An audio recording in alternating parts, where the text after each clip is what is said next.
านย่ำในพวกงานสูงฟังมาใจเกรอใจฟ้องวันเจ้าขอไปยิ่งไปยิ่งขอ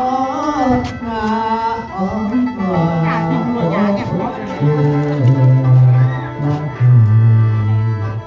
แล้วเราพูดว่าเกิดข้างหน้าเกิดทางอัดอะไรร่างแต่งจบไปกินยาให้ร่างแต่งไม่หลงแดงย่อมแต่ไม่ถูกทำแต่ว่าทำไม่พอไปรู้ผู้คนเวลาเวลาโอ้โห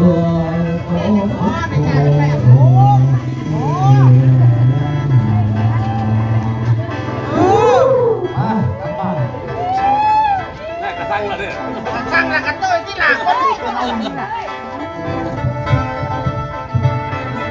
ต้องปวดไปหลอกหาต้องปวดไปหลอกหาอยู่ปัญญาเห็นมาตั้งแต่ท่านออกตรงหน้าของการออกตรงหน้าของการพูดตามก็แบบเดียวเท่าเดิมเขาบอกโอ้ที่ดีที่ไทยเป็นหนึ่งไทยก็หาทุกอย่างแล้วเสือมันก็ว่าเสือดูเชิงดูเชิงดูเชิงดูเชิง